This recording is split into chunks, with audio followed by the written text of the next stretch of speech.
Boa noite, pessoal.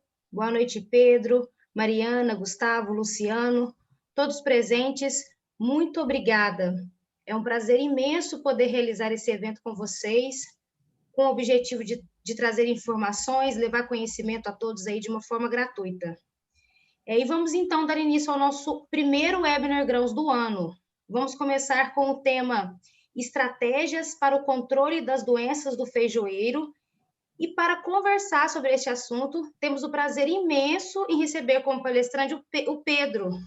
Pedro é engenheiro agrônomo, nosso parceiro aí do Reagro, sempre junto com a gente, tá? Eu já vou te chamar, Pedro, porém, antes eu vou só agradecer a nossas empresas parceiras que nos apoiam, né? Estão aí sempre junto conosco para a realização destes webinars. Nós temos aqui hoje 4 grandes parceiros, a Nova Futura e a MAN Investimento, que são empresas co-irmãs. A MAN é uma empresa credenciada à Nova Futura e atuam com algumas soluções de investimentos, fundos, mercado futuro, e para quem quer resguardar seus preços de venda, elas trabalham com a operação de hedge. Temos também nos apoiando o Reagro e a instituição Laboratório 3R. A essas empresas envolvidas, muito obrigado pelo apoio. Antes de iniciar a palestra, eu gostaria de convidar todos vocês para nos acompanhar em nossas redes sociais. Nós estamos no Instagram, só procurar por reagro.grão, que vocês vão nos encontrar lá. Temos o nosso grupo no Facebook, aberto a discussões, onde vocês podem interagir conosco, compartilhando postagens, fotos, ideias, dúvidas, tá? Existe também o nosso grupo no Telegram. A gente vai estar compartilhando com vocês durante a palestra um link para quem quiser participar, ok? Convido vocês também a conhecer o blog do Reagro. Muito conteúdo bacana lá, pessoal, com informações gratuitas em diversas áreas, não só de grãos, mas também café, corte, leite. E é só acessar o www.reagro.com.br/blog. Pessoal, só mais um pouquinho da atenção de vocês para o último recado. No final da palestra, nós teremos um momento reservado para perguntas.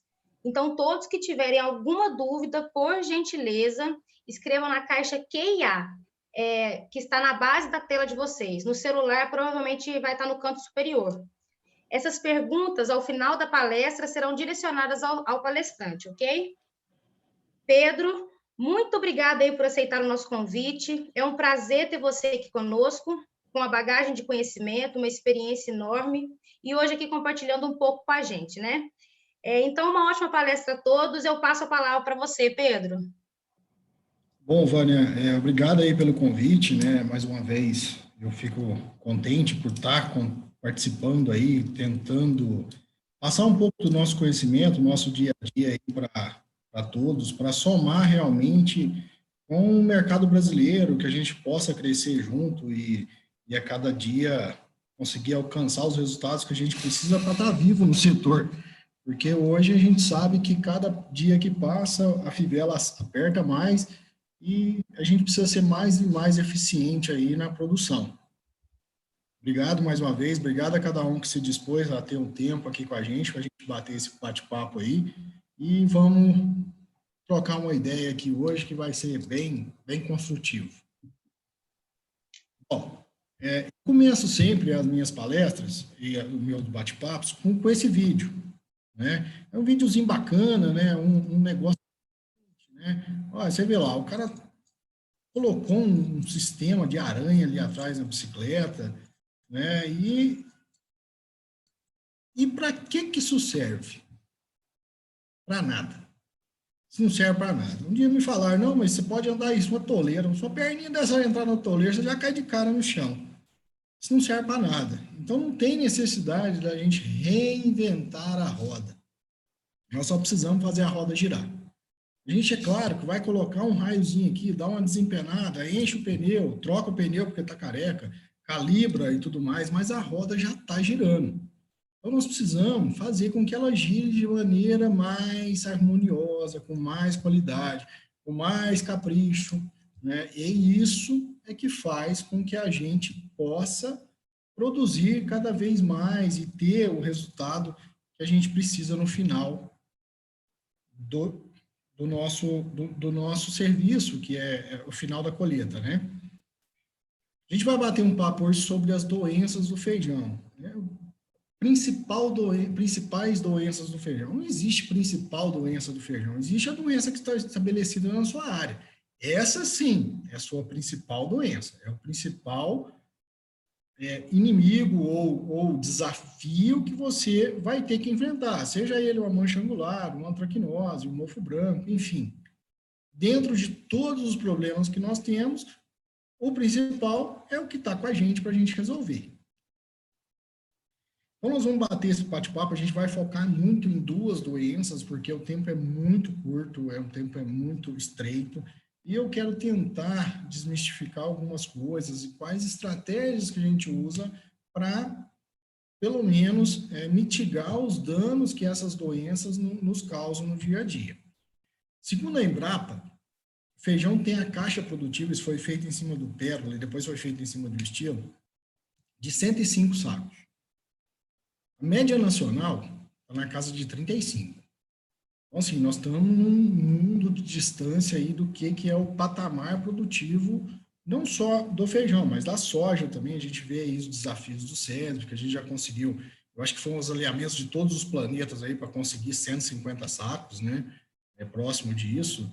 E a gente está com a média de 50 e poucos sacos, né? Média nacional. O que foi o máximo que eu já consegui em uma lavoura de feijão? Até hoje foi com o Estilo, com o BRS Estilo, o máximo produtivo que eu consegui foi 84 sacos. Mas é comum a gente alcançar 65, 70, 75, não é um número que nos assusta, né? 78, mas a média mesmo que a gente ainda vem conseguindo, a mediana, é acima dos 50, 55 sacos, então para a gente tá bom, com o preço de feijão tá aquecido, tá sobrando um bom dinheiro aí. Bom, o mercado já dividiu, nós agrônomos já dividiu, o produtor já dividiu a safra de feijão em 3 épocas. Nós temos o feijão das águas, o feijão da seca e o feijão do inverno. O feijão das águas ali entre setembro e dezembro, plantio, né? Que nós vamos colher em setembro, outubro, novembro, ou outubro, novembro, dezembro, janeiro, por isso que chama feijão das águas, que o risco da gente colher debaixo de chuva é muito grande. Feijão da seca, que de janeiro a fevereiro se dá o plantio, e o irrigado, que é de maio, ali de 15 de maio, 20 de maio para frente. Lembrando que em algumas regiões do Brasil ainda está estabelecido o vazio sanitário, né? Então, nessas safras, quais são a probabilidade dessas doenças acontecerem, né? De grau de probabilidade pela cor. Vermelho, mais intenso, com mais facilidade de ocorrer. O amarelo, aqui, mediano, e o verde, bem tranquilo. É uma doença, é uma época que essas doenças não vão nos incomodar tanto.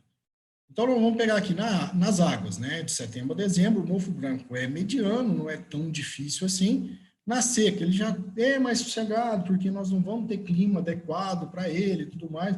Agora, no inverno, não, aí o bicho pega. Aí é onde separa o joio do trigo, né? Antracnose, no verão, como tem muita chuva, muita propagação, né? Nas águas, né? Ele se torna um problema muito sério com o manejo em si, né? E assim vai sucessivamente a cada doença, né? O mosaico, a macrofomina, o oídio, a murcha de fusário, né? O mosaico aqui eu coloquei, mas aí não é uma doença que é passada por um inseto vetor, que caso a caso ali ele se torna mais ou menos propenso a essa doença acontecer. Então, vamos falar um pouquinho de duas doenças. A gente vai focar em duas doenças principalmente. Mofo branco e antracnose. Depois a gente vai discernir algumas outras, né? Eu acredito que seja aí uns dois problemas mais destrutivos que nós temos. Volto a dizer, não existe doença principal. Existe doença mais destrutiva, com potencial mais agressivo que as outras, né? Então, a antracnose aqui e o mofo branco, ao meu ver, são duas doenças que vêm aí com muito problema. Tá?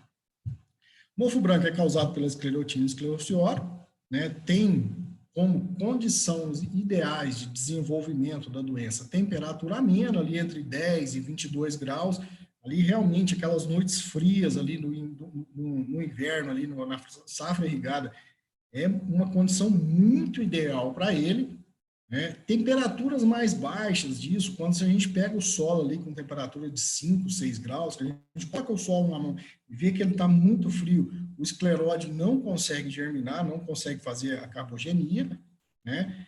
O sombreamento das entrelinhas é uma coisa assim que é muito favorável a ele. Por quê? Porque ele vai fazer uma umidade mais elevada, um clima mais ameno, a cultura fechou. E outra coisa, com essa umidade, com esse clima mais ameno, com esse sombreamento, eu vou ter um período com uma capacidade de campo naquela camada ali de até 5 centímetros, muito ideal. Então, assim, passou de 60% da capacidade de campo, esses apotécios esses escleróides vão germinar, eles vão soltar o apotécio, e aí o problema começou, certo? Chuvas ou irrigações constantes no período da floração, ou seja, capacidade de campo maior que 60, períodos longos de floração. Feijão, assim, a gente divide em hábito de crescimento 1, 2 e 3, né? Então, assim, pega feijão de hábito de crescimento 1, que seria Imperador, a NFC5, são feijões precoces, assim, que floram de cima para baixo. Eu tenho um período de florada muito extenso, da primeira até a última vagem que vai chegar, eu demoro 15 dias de florada. Então, eu tenho um período muito longo de exposição da flor, ou seja, que ele possa fazer o contágio daquela flor, daquele racimo. E agora, quando eu já pego feijão de hábito de crescimento 2 e 3, eu já vou de 18 a 22 dias. Então, é uma briga muito grande que eu tenho ali, com um período muito longo, para estar cada vez mais e mais brigando com esse mofo. Tá? Isso aqui é um dado do IBGE, né? Isso foi feito em 2017, certo? Isso aqui só contempla a área da soja, e nós já estamos com a área infestada para mais de 10 milhões de hectares, ou seja, 28,5% dessa safra de 2017. Lembrando que só contempla a área de soja. Então, pensa o que é o gasto e o que é a perda de produção que nós podemos, que está acontecendo a cada dia, que a gente enfrenta essa doença a cada dia. O maior potencial destrutivo que eu já vi do mofo branco nas minhas próprias áreas foi 60%. Então, ou seja, a gente perder 60% da produção é um negócio assim, é uma tragédia, né? Um baque que a gente não consegue mais. Como toda doença, a gente tem um tripé de condições que a doença precisa. Primeiro, ela precisa do hospedeiro, né? Sem um hospedeiro, não tem a doença. E o patógeno tem que estar estabelecido na área. No caso do mofo branco, que é um fungo necrotófico, ele tem que estar presente na área através do escleróide, né? E ele tem um ambiente favorável, né? Que é toda a condição ambiental, de clima, de manejo, de estrutura de planta, de fechamento de linha que a gente comentou no período anterior, né? Na parte anterior. Isso aqui é o seguinte, a gente vai falando em ambiente, então qual que seria o pior ambiente para o mofo branco? Seria uma cultura aberta, uma cultura que tivesse incidência solar no bacheiro, pegando ali no solo, né, para que esse escleróide não germinasse. Só que eu não tenho produção numa situação igual essa. Isso aqui é um exemplo da soja, foi feito pelo SESB, né? É matéria seca em gramas, nas áreas acima de 90 sacos e nas áreas menor que 60 sacos. Então, você pega de VC até R1, um período aí, se a gente for pegar, por exemplo, um desafio da vida, vai dar em torno dos seus 46 dias, vai florar com 33, mas vai começar a fechar a rua ali em dos 50, 48, 52 dias. No feijão não é diferente, não existe feijão produtivo com um feijão pequeno. Um feijão é uma planta pequena. A planta tem que estar numa estrutura correta, porque se eu tiver muita massa foliar também, o índice de área foliar ser muito grande, eu passo a ter sombreamento nas folhas do bacheiro, e isso sim é o clima ideal para o mofo branco. Então, Não existe essa maneira. Então eu vou fazer uma soja, um feijão pequeno, você não vai produzir. Então aí é melhor você brigar com o mofo do que você não ter produção ali de qualquer maneira. Então isso é importante a gente entender, para desmistificar algumas coisas que vêm sendo passadas para a gente ao longo do tempo. Área com alto potencial produtivo não quer dizer também que não tenha problema, né? Isso aqui é a soja, a área que foi campeã do Sudeste em 2017-18.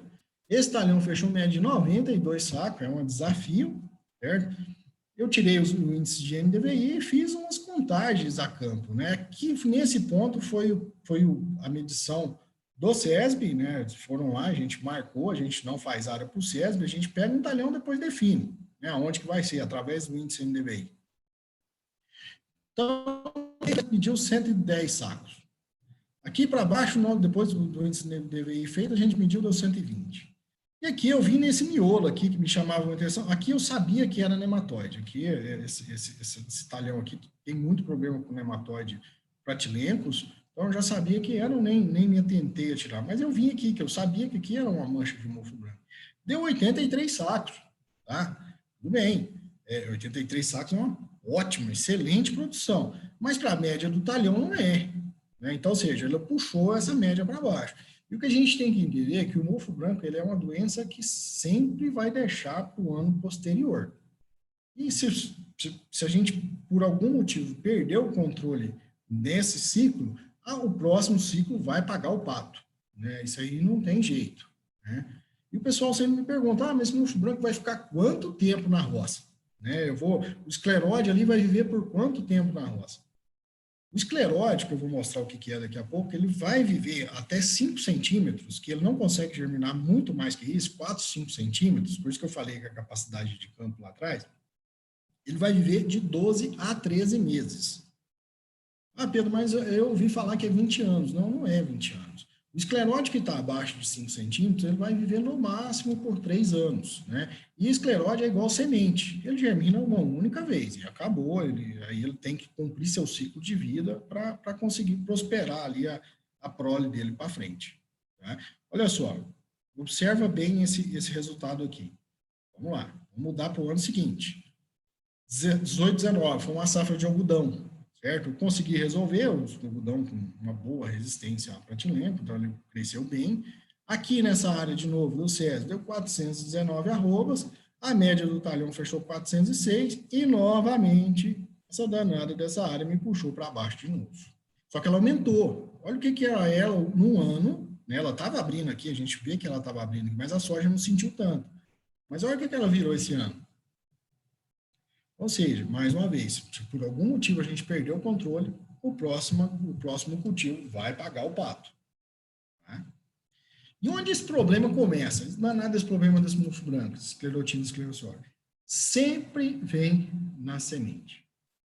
Ou vem através de algum micélio estabelecido em algum grão, seja ele feijão, soja, algodão, canola, enfim, qualquer uma das 465 espécies hospedeiras, né, sendo essas 465 de culturas comerciais ou simplesmente plantas daninhas, no caso de nabo, né, forrageiro, que se plantou muito no passado. Então, sempre vem na semente. Ou vem quando a gente tem uma situação igual essa, esse grãozinho aqui, ele não vai germinar. Mas aqui dentro, ele vai condensar de uma tal maneira, ele vai formar um escleróide muito pequenininho. E já começou a infecção do mofo branco da sua área. É assim que começa. E como eu distribuo isso aí? Né? Geralmente, a gente pega e vê, quando a gente faz a aplicação, a gente consegue quebrar todo o micélio da parte externa da planta. Mas será que curou mesmo? Olha a quantidade de escleróide que formou no interior dessas plantas, seja ela de soja, de feijão, de algodão, não, os escleróide enorme. Né? E eu venho com a colhedora aí, a colhedora para colher essa minha área, né? E esse esparramador de palha aqui atrás é muito bom, é muito eficiente, é muito melhor que qualquer lancer que eu já vi na vida aí, como distribuição de escleróide. Outro ponto de disseminação é através de escleróides aderidos a a terra na plantadeira e tudo mais, e eu vou passando isso de talhão em talhão. Ah, o mofo branco vai no vento? Não, não vai. O mofo branco primeiro chega na nossa área com a semente e depois eu dou um jeito de esparramar ele eu mesmo na minha própria área. Nós temos um ciclo de biológico do mofo, né? A gente tem essa germinação, a gente tem a germinação micelial, quando não há formação de apotécio, né? O apotécio não é formado, e ali, mas tem que ter uma condição muito adequada de ambiente para fazer essa formação micelial. Ela sai ali por si só, o micélio já sai aqui, já adere na planta, lá na base da planta, e já começa toda a infecção. Então, assim, lembra que o escleródio chegou na semente. Ele veio aqui na semente, né? Então, esse escleródio, que é essa estrutura de resistência do fungo, que vai viver aí por um longo período, após ele ter toda a condição climática adequada, ele não vai saber que a planta está no período da florada, né? Que ali tem feijão, que tem milho, que tem sorgo, que tem trigo, ele não sabe disso. Ele forma o que a gente chama de apotécio, que é um cogumelo, né? Esse apotécio, dentro desse apotécio, é cheio de ascósporos, né? E que tem as ascas que são cheias de ascósporos. Por curiosidade, se alguém nunca viu isso aí, ele vai aumentando, assim, a pressão interna aqui desse apotécio, e há uma explosão, uma ejeção desse ascósporo. Por curiosidade, dá um tapinha num, aperta um de vez em quando, vocês vão ver, eu vejo muito, eu acho até interessante, eu vejo muito para ver se ele está viável ou não. Muitas das vezes, se eu fiz um biológico bem feito, se ele teve essa função bem feita, esse ascósporo, que é o fungo em si, a estrutura de contaminação do fungo, não está viável, isso é ótimo, né? Esse ascósporo infecta as flores senescentes, né? Geralmente a flor ali tá quase um período, já terminou a fecundação, porque o feijão é cleistogâmico, né? Ele vai ali antes da flor abrir, ele já germinou, já fecundou, né? Aí a pétala vai cair, ele já faz a polinização. Vai formando o micélio, que é justamente aquele cotonete branco, por isso que a gente fala, é o mofo branco, né? Então, esse micélio começa a contaminar os tecidos vegetais da planta e ali já não tem mais escolha. Ele vai pegar vagem, vai pegar pecíolo, vai pegar rácimo, vai pegar o caule da planta, vai entrar para todo o sistema vascular da planta e vai derreter essa planta, certo? Esse micélio, com o tempo, tem fase 1, 2 e 3. A fase 3, ele já é essa parte aqui, onde ele já está condensando, o micélio já condensa para formar o escleróide de novo. Aí eu vou fazer todo aquele trabalho de colheita e tal, o escleróide cai no chão. E aí o escleróide cai no chão, o ciclo recomeça. Esse é o ciclo carpogênico, certo? Da carpogenia. E qual que é o cogumelozinho do apotécio? Geralmente, tem muita gente que me pergunta, Pedro, esse aqui é o do mofo branco? Esse aqui é o do mofo branco? Não, não é. É esse. Mas como que no campo eu vou saber identificar isso? Porque eu posso ensinar isso para um pragueiro, que eu posso ensinar isso para um produtor, para ele ver que é um apotéciozinho muito pequeno. É o único cogumelo que vai estar ligado no escleródio. Então, assim, eu tenho uma ligação dele, é como se fosse uma semente. Todos esses outros aqui são cogumelos, né, que são saprófitas também, mas estão se alimentando de outra coisa. Não é o mofo branco em si. Então, de maneira prática, como eu ensino para todo mundo, né, a gente pega, é o único que vai estar ligado no escleróide. Não precisa saber se ele é creme, se ele tem anéis concêntricos, não. Só preciso saber que ele está ligado nisso. Tá? Para mim, é o que importa. Olha o que acontece. Isso aqui, ó, é a unha da vagem, certo? Tem alguns feijões, algumas cultivares de feijão, que essa unha ela sai dobrada, né? É o caso do IAC 1850. Então, essa unha, quando ela está dobrada, ela segura a pétala na ponta da vagem. E essa pétala já foi infectada pelo mofo branco. O que ele vai fazer? Vai derreter a vagem, vai virar isso aqui, ó. Aqui ela já tinha matado a vagem, estrangulado por aqui, né? E muitas das vezes para formar um único escleróide. Então, a cultivar também é uma coisa assim, impressionante como que você vai ter cuidado no posicionamento, como você vai ter que cuidar de uma ou outra característica de cada cultivar para atingir seu objetivo, né? Isso é uma tragédia. Cada 3 vagens que a gente perder por planta, por metro no feijão, é muito feijão, é muito feijão. E eu vou tendo toda essa situação aqui, ó. Pedro, acontece de uma planta encostar na outra e esse mofo passar de uma planta para outra? Pode acontecer desde que, por exemplo, nesse momento aqui, eu tenho alguma estrutura que está decente, que já morreu, e a planta, o mofo consiga se alimentar dele para passar para outra planta. Mas não é comum de acontecer. Por curiosidade, amarra uma planta na outra, cola uma planta na outra, vai ver que ele não consegue ter essa infecção direta ali com outra planta. Então, assim, aquele pavio que formou, a gente fala assim, nossa, mas pegou 2 metros de planta, 2 metros de linha aqui, dos 2 lados, isso é uma planta passou para outra, não foi.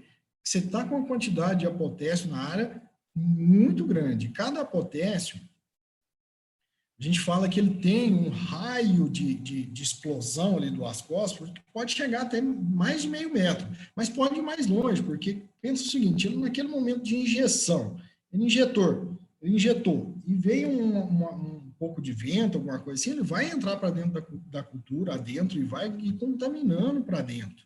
Então, assim, pode ir mais longe que isso, né?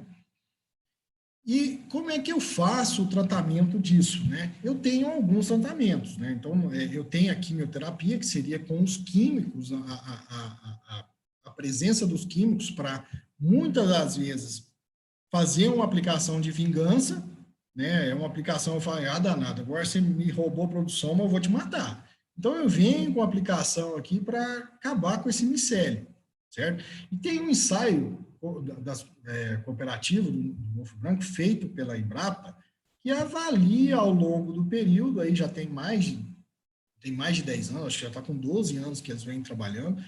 Esse resultado é de 2012, está falando na soja, mas aí para a gente não muda, porque a doença vai ser a mesma, então a gente precisa saber de eficiência de controle, né? Então, aqui, eu tenho uma incidência na testemunha de 35%, não fiz nada. Eu trabalhei com tiofanato metílico, que é um produto antigo, mas que dá algum resultado, sim. O tiofanato ainda eu consigo algum resultado. Eu já trouxe de 35 aqui para menos de 20, né? Quando eu usei, o melhor resultado que eu tenho é com o spot. Né? Eu tive ali 82% de controle em cima da testemunha. É um excelente produto. Né? Estão vindo os produtos novos, igual o Verango da Bayer, que vai sair agora também, mas já tem resultados dele, está muito próximo ali da Boscalida, né? do spot, mas ainda não temos um produto para resolver de vez. Então, quando você não tem um produto para resolver de vez, nós precisamos fazer várias estratégias no ciclo para atender o resultado. Proximidona aqui é o Cialex, Fluazinan é o Zignal, aí, o Curado, enfim.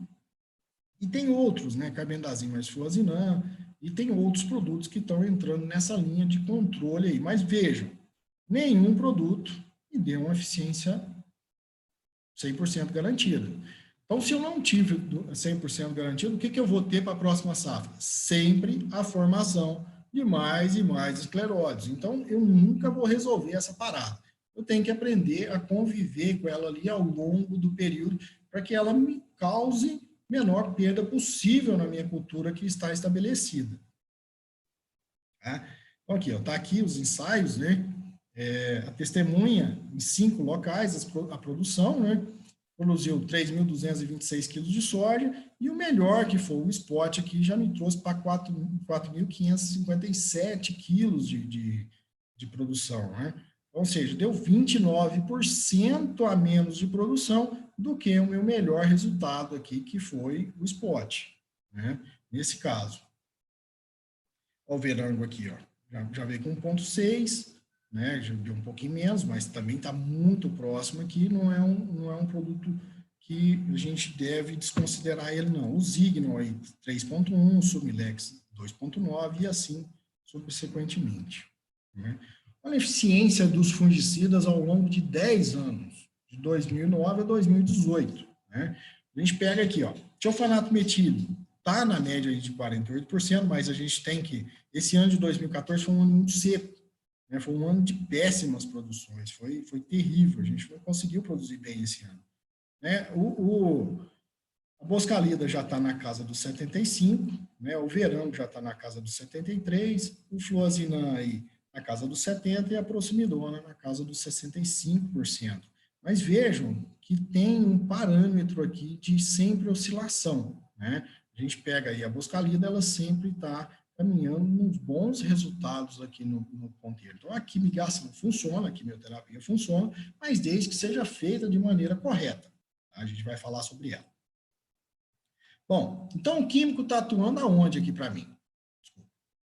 Ele está atuando basicamente na formação, evitando a formação do escleródio, né, do apotécio. O escleródio emitiu o apotécio, que é o caso da carbogenia, que principalmente o produto que mais tem eficiência aqui é a boscalida, é o spot. Então, ele está ativando aqui, está evitando com que o ascósporo contamine a minha flor e está matando aqui esse micélio aqui, que muitas das vezes isso sim é uma aplicação de vingança, né, que eu estou tentando evitar aqui de qualquer custo a formação de mais escleróides para safra seguinte. Tá? Então, houve cura? Não houve cura.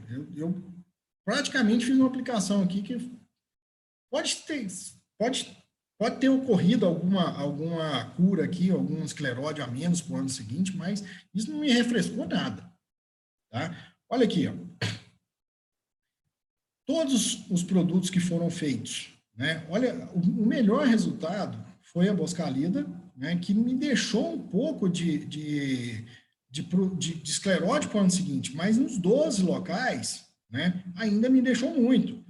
Tem esse resultado aqui, né, da testemunha, deixou 3 quilos, mais de 3,3 kg de escleróide para o ano seguinte.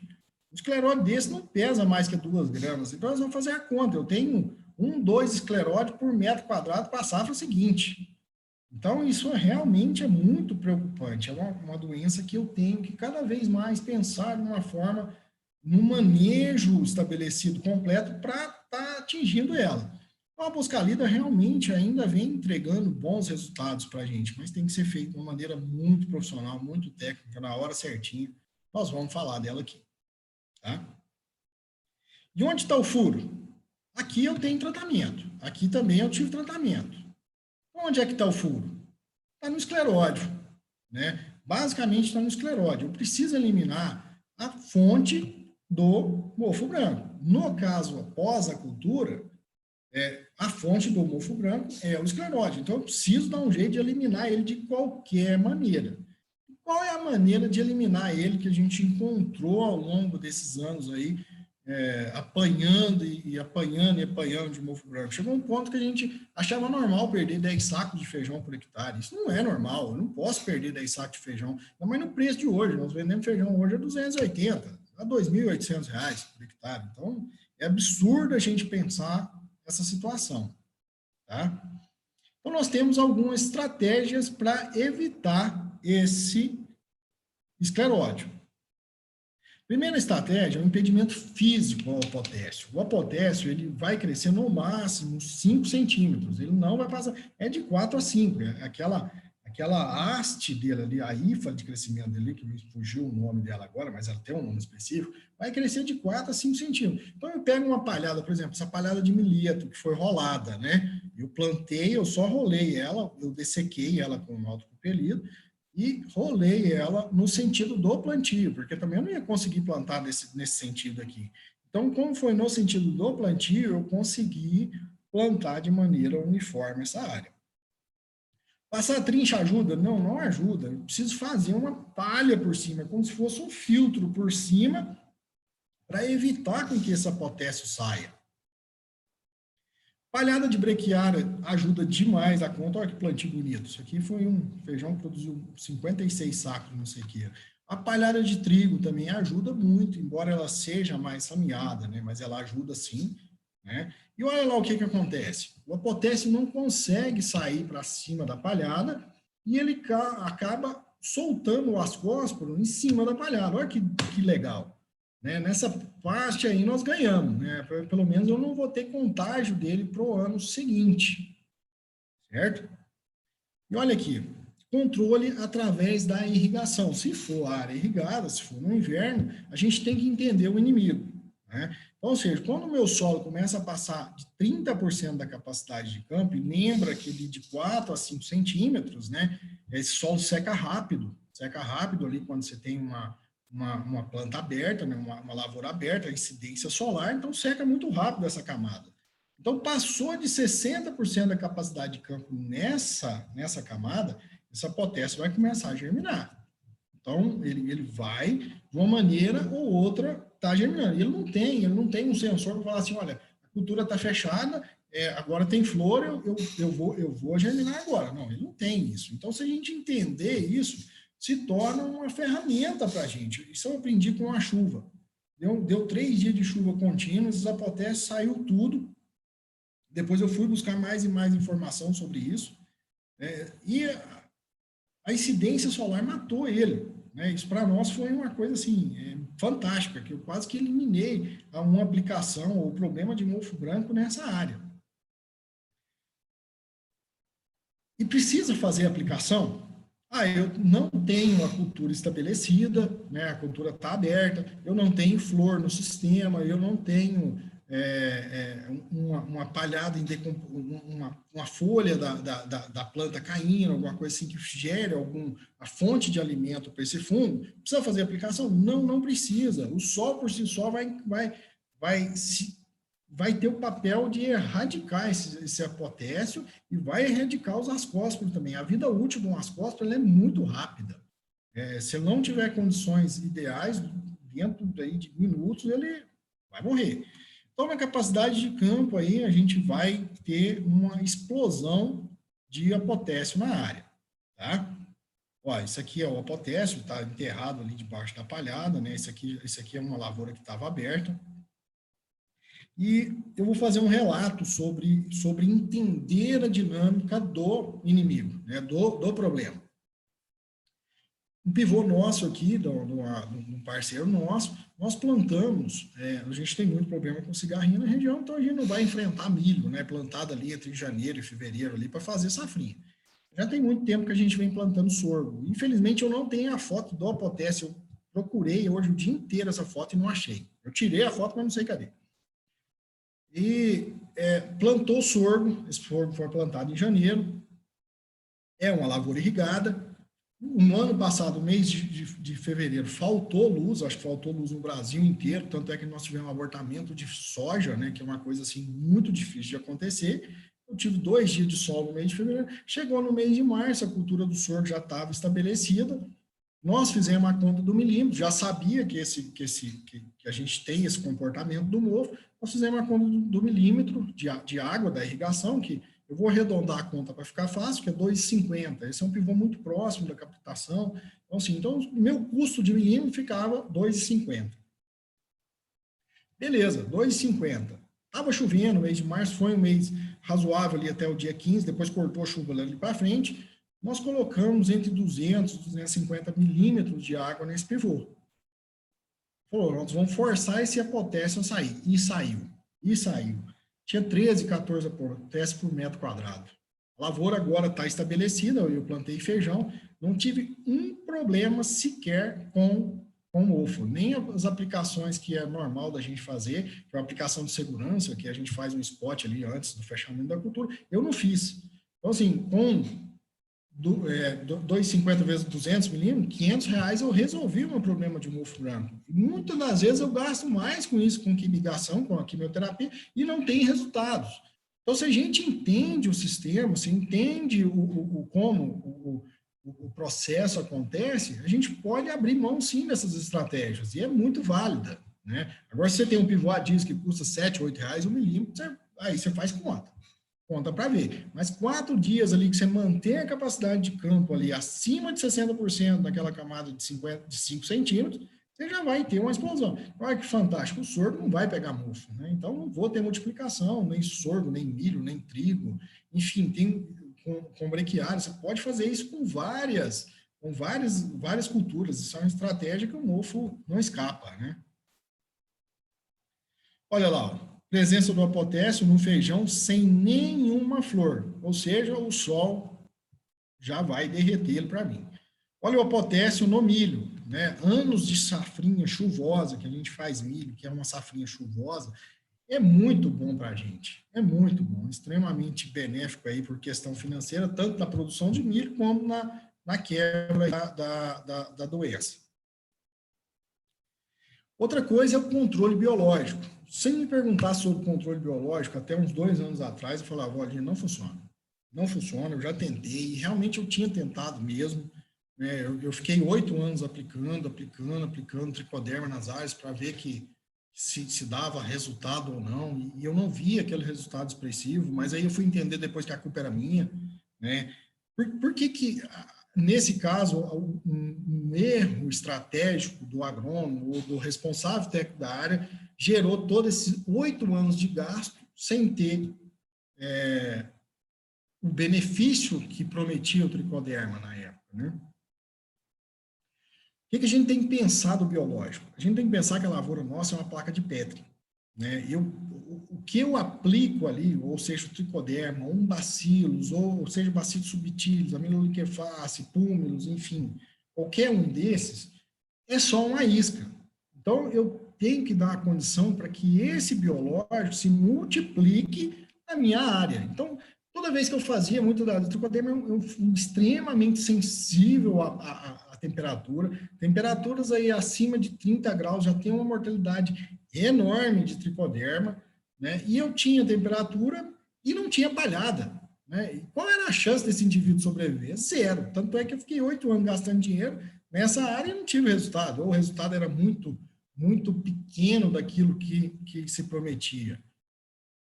E aí a gente começou a entender mais esse prospecto de ação e tudo mais, e começou a entender que a dinâmica era um pouco diferente. Eu precisava de ter a comida primeiro para aquele biológico que eu fizesse ali no momento, para que ele pudesse se propagar, se multiplicar, e depois disso ele começasse a se alimentar do escleródio, do apotécio, e eu vou mostrar fotos para isso. E a gente tem que entender que tem momentos e momentos. Por exemplo, o tricoderma, com toda essa característica que ele tem, eu não posso abrir mão, eu não posso usar ele se eu não seguir um rito, né? Ou seja, temperatura baixa, umidade alta, palhada estabelecida para que ele se alimente, para que ele se proteja. Essa palhada tem que ter uma relação CN alta, ela não pode morrer, não pode sumir com facilidade. E a gente observou que as bactérias já suportavam mais isso, e veio um trabalho da Embrapa, né, sacramentando isso. Então, a gente observa aqui, ó, quando você pega a inibição da germinação carbogênica pelo tricoderma, no primeiro ano deu 44, né? A média aqui 55, o tricoderma rasiano, o quality, o tricoderma asperellum, né? E aí veio aparecer para mim o bacillus púmilos, o bacillus subtilis, né? E olha só, bacillus púmilos já me deu 88% de inibição da carbogenia, ou seja, o apotécio não emergiu, né? E ao longo do tempo a gente foi observando que no primeiro não foi usado, né? No primeiro momento já deu 77, 73 aqui de um tricoderma aqui, 100% aqui, ó, na safra aqui, ó. Então, o que é a estratégia hoje que a gente abre mão? A gente sempre usa um plus de bactérias. Ah, qual bactéria que vai matar? Eu sei que tem bacillus púmilos, subtilis, aminoliqueface, enfim. Qual que vai matar, para mim não interessa. Para mim interessa que ela mate, né? Então, ele me dá mais segurança. O bacillus, por exemplo, o serenade, está na bula do serenade que aguenta até 85 graus. Quando você pega um solo desnudo, um solo que está sem matéria orgânica, que bate um termômetro nele, você pega a temperatura de 70, 75 graus com facilidade, né? Isso aí, eu tenho estar cansado de ver isso. Então, o bacillus, ele me trouxe mais segurança do que o tricoderma. O tricoderma é ruim de forma alguma. O tricoderma é muito bom, desde que a gente faça. Ah, mas então eu posso fazer o bacillus em situação pior? Sim, mas você também tem que ter as condições adequadas para que ele faça o crescimento. Aí sim a gente passou a ver a potássio morto. Olha que bacana, isso aqui realmente foi muito bacana. Olha, esse potássio aqui já estava sendo comido, por um lado, por tricoderma e por outro, por bacilos, né? Esse daqui já foi com tricoderma. Ah, mas você fez tricoderma? Não, eu não fiz tricoderma. Só que quando você faz um ambiente adequado para todos os indivíduos que estão ali presentes, nós temos tricoderma naturalmente do solo, e é o melhor tricoderma, porque ele é natural dali.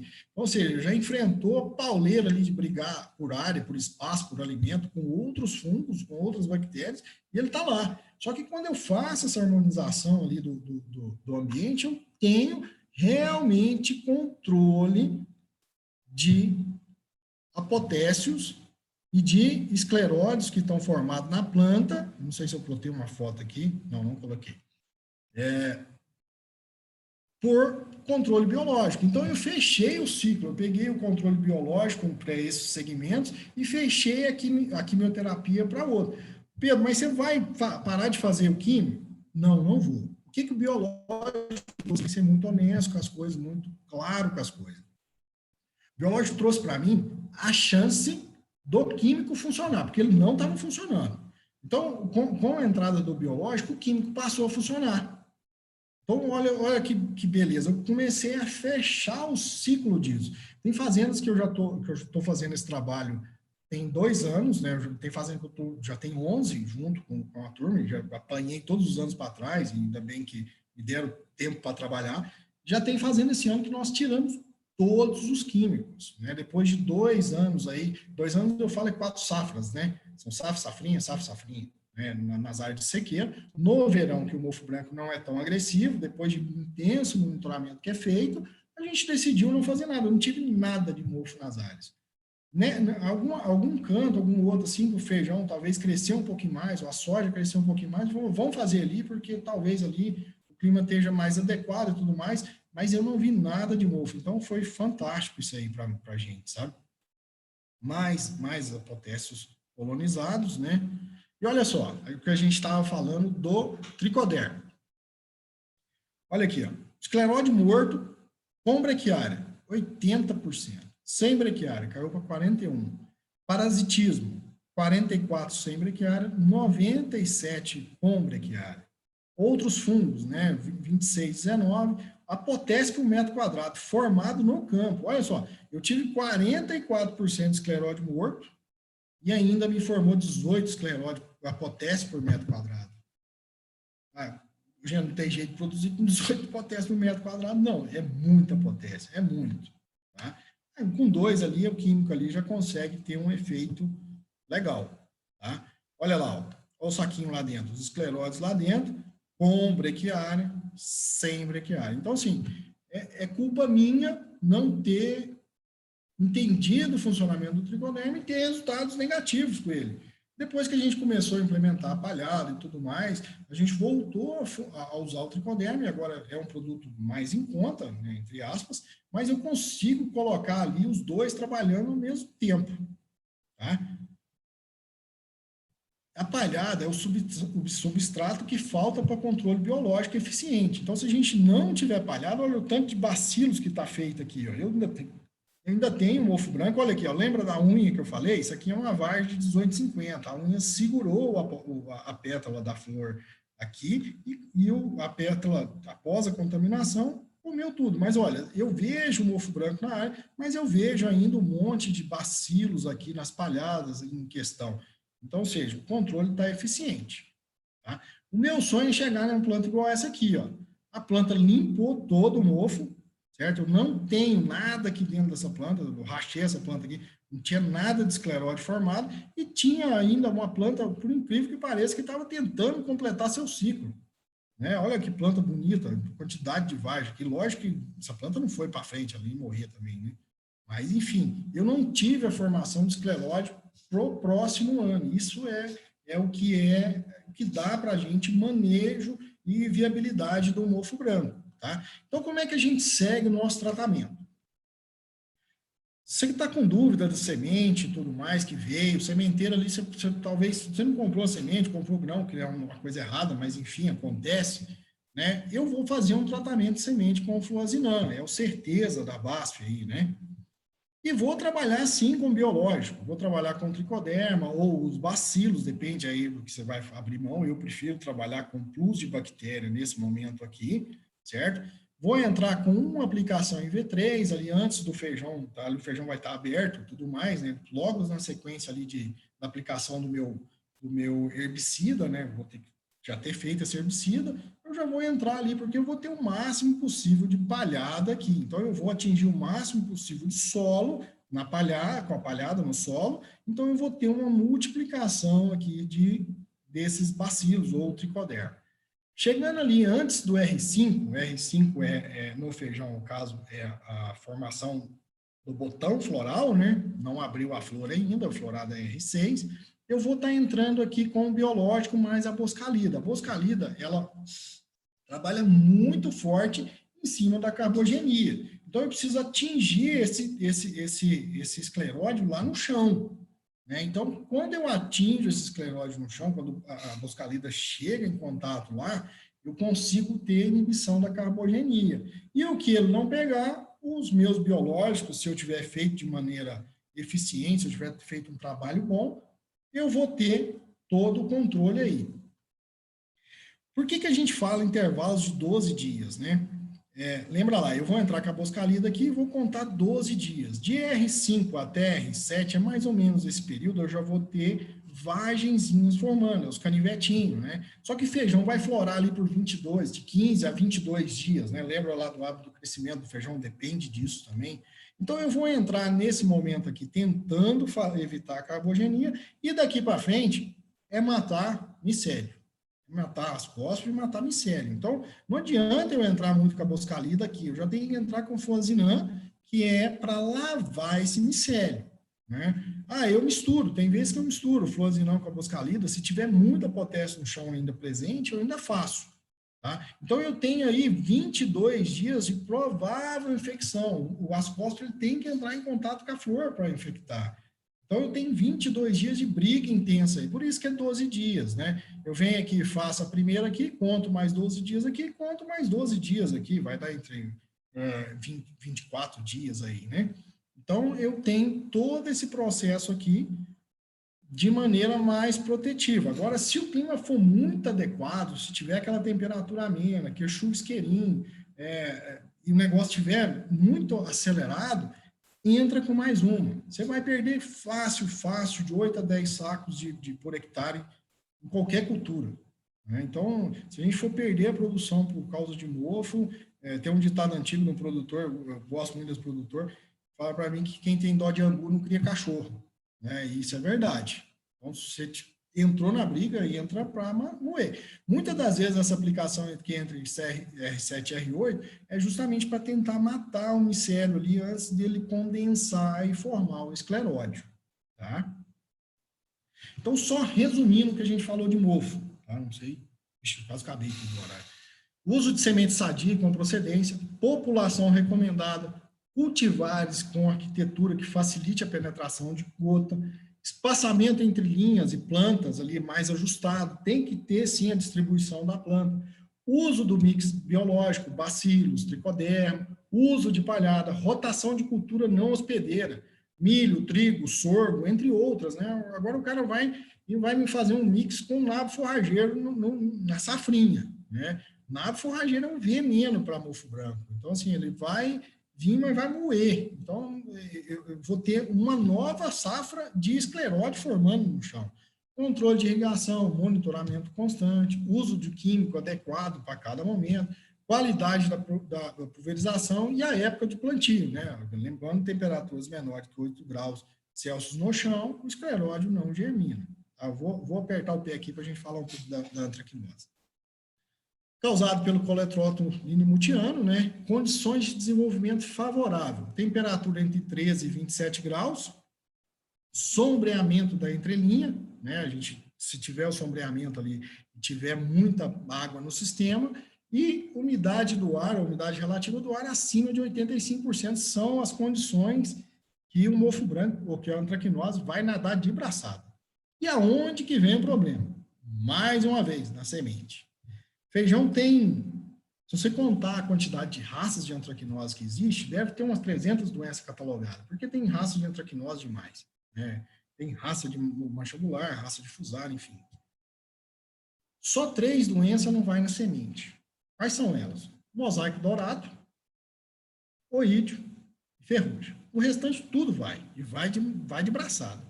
Então, esse grão aqui foi eu que peguei, certo? Um grão que eu sabia que estava contaminado com antracnose, tanto é que o grão da frente aqui, a antracnose zerou ele, e plantei ele. E essa plântula saiu. Olha o que já saiu do cotilédone dela. Já saiu a lesão de antracnose formada. Essa lesão vai comer esse cotilédone aqui, já ia passar para a folha verdadeira, já ia contaminar essas nervuras aqui, ó. Então, ali eu já tinha uma planta, um começo de caminhada, com o dedão arrancado. E olha como é que é as coisas, né? A gente precisa melhorar muito isso, acho que a gente tem que evoluir nisso aí, e vem com o tempo, né? Eu acredito que com as informações que a gente está cedendo aí, o pessoal da Embrapa está muito envolvido nisso, a Lúcia e o Pedro estão muito envolvidos nisso, eu acredito que a gente vai ver algumas coisas novas chegando logo, logo aí. Isso aqui são os padrões do mapa para a produção de semente de feijão, né? Então, quando você pega uma semente de feijão, ela vai de básica a S2. Eu posso ter 3% de semente contaminada com antracnose que o mapa me libera para vender. Ao meu ponto de vista, isso é muito alto. Na verdade, toda doença que vai através da semente, ela teria que ser zero. Mas vamos supor que pela ineficiência de um, ineficiência do outro, pela necessidade de produção de semente, eu conseguiria pelo menos 1%, vai. Não tem necessidade de ser mais que 1%. Mas, enfim, o mapa libera dessa maneira, né? Mas é fácil da gente resolver isso. A gente pega a amostra da semente que vier para a gente e manda para um laboratório, manda para ele fazer. Esse laboratório aqui é o Quality, é um laboratório muito bom. Mandei essa semente para lá. Olha aqui, ó, colesterol clínico multiano, 0 de antracnose. E isso numa semente de peneira 10,5. Uma dica prática. Se você está com dúvida do sementeiro, se você está com dúvida do grão que você vai plantar ou da semente que você for plantar, planta peneira alta. Planta peneira acima de peneira 14. Qual é a chance de um grão produzir, um grão ficar grande com antracnose nele? É 0. Então, assim, vai dar peneira baixa mesmo. Então, se você tem dúvida, compra sempre peneira alta. Tá? Aqui deu um pouquinho de Fusarium solano, 2%, também é muito. Né? Deu penicila, que são fungos de armazenagem, risoctônia, escleródio tem que ser 0. Escleródio não é possível, né? Qual que é o ciclo da infecção da antracnose? Tudo começa pela semente. Certo? Sementes infectadas é a primeira forma de disseminação a longa distância, certo? Então, nasceu lá e tudo mais, aquela plantinha veio já com essa antracnose aderida na plântula. Aquela planta ali, qual que é a forma de disseminação da antracnose a curta distância? São principalmente gotas de água, né? Seja ela da maneira de chuva ou de irrigação. Então, aquela gota vem, bate ali no conídeo da antracnose, que vai estar formado aqui dentro, né? Que ou vai estar aqui, ou vai estar aqui, ou vai estar aqui nas nervuras, e isso respinga para a planta do lado. Isso vai contaminando aquela reboleira vai aumentando. Inseto leva, a perna da gente ali, passando ali com a perneira, ou com a calça desnuda, você sai levando ali aquele trieiro para frente e vai levando, e isso contando que são chuvas moderadas. Agora, aquela chuva torrencial, aquela pancada, lava o conídeo, até para a gente até um pouco interessante. Tá? Então, a disseminação é feita dessa maneira. O inóculo contamina a flor, certo? Vai de novo para a flor. Quando ela pega muito novo a flor, a lesão vem muito agressiva, ela faz o abortamento, ou se ela não abortar, ela já passa direto para a vagem. E essa vagem aqui vai fazendo todo o processo aqui de multiplicação desse fungo, né? E esse fungo vai sair da área? Não vai. Ele vai demorar 2 a 3 anos para sair, depende muito do qual o período que demora para essa palhada aqui no resto cultural aqui, que a colhedora esparramou, ou a batedeira, ou a doble, enfim, qualquer coisa, né, demora para decompor. No meu caso, aqui na minha região, no Sudeste, aqui em Minas Gerais, demora entre 25 a 28 meses para essa palhada sumir, tá? Então, eu tenho toda essa necessidade. E tem mais um detalhe. Lembra que eu falei que tem um monte de raça envolvida nessa brincadeira? Olha aqui, esse é um trabalho feito pelo pessoal do IAC, a testemunha aqui é pérola, né? As principais raças de antracnose, a alfa é a 65. Essa 83 é uma raça que está vindo aí no Paraná, na região do Paraná, muito agressiva, mas muito agressiva mesmo. E tem a raça 89, mas tem outras raças. Por exemplo, o pessoal, eles fazem esse mix aí e faz aplicação para ver, certo? Tem a raça 73, a 81, que é uma raça que dizimou o estilo, né? Tem a 465, tem a 1609, tem a 73. As raças mais comuns são 65, 81 e 73, certo? Essas são as raças mais comuns. Você pega um feijão aqui, um feijão preto, o Irapuru, IPR 88, o Irapuru, ele moeu na antracnose, moeu. Olha o tuiuiu. O esteio já conseguiu resistir um pouco mais. Por exemplo, a raça 65, ele resiste bem, né, que é a raça que pega o pérola, ali que veio de toda aquela briga que não pegava o estilo, mas que selecionou a raça para pegar o estilo. O feijão Una, aqui, o IAC Una já aguentou, e o Veloz também já aguentou também. Agora pega aqui, ó, outras cultivares, né? Agora no grupo dos cariocas. O ANFC5 moeu, o ANFC9 moeu, o 402 você já vê algumas lesões, ou seja, ele não é sensível a todas, mas provavelmente a alguma dessas raças sim. E o Imperador aqui realmente tem uma resistência horizontal, não é resistência vertical. A resistência vertical se dá para cada raça. O polaco, que é o 1849, que é um feijão precoce que veio aí, que muito provavelmente vai substituir o Imperador, né, que já veio aí, que já também tem essa resistência horizontal, e o 1850 aí, que também está vindo aí numa pegada muito boa também. Tá? Olha que bacana. O tratamento de semente vai me ajudar no controle dessa doença? Então, se começa na semente, eu tenho que fazer um tratamento de semente.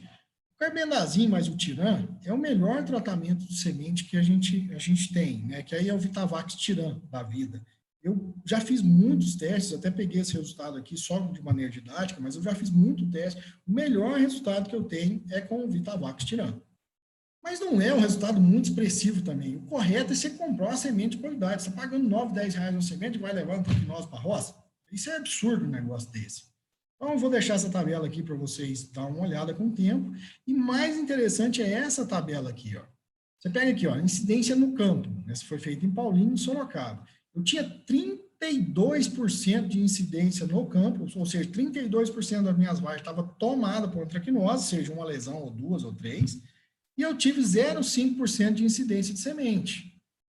Na testemunha, eu tive 45%. Mas tive 1% de incidência de antracnose na semente. Então, só olhar visualmente não é interessante a gente olhar a lavoura. Claro que é um indicativo, mas não garante que eu vou ter antracnose na semente. Por isso, nós estamos batendo pesado, junto com o pessoal da Embrapa, junto com todas as características que vão vir um selo de garantia para os sementeiros, né?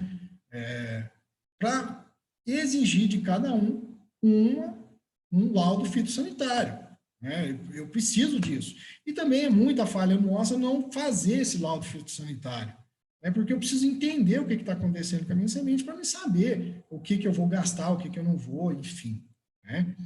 Então, quando dá o conídeo, da antracnose, que aqui já é a estrutura de frutificação, de contágio do fungo, então vem aqui, bate a água da chuva e vai esparramando. E ele sempre vai pegar estruturas que sejam tenras. Você não vai ver uma antracnose no meio da folha. Ela pegou na nervura aqui, cresceu para cá, mas é um fungo que precisa muito de alimento para cumprir o seu processo de vida.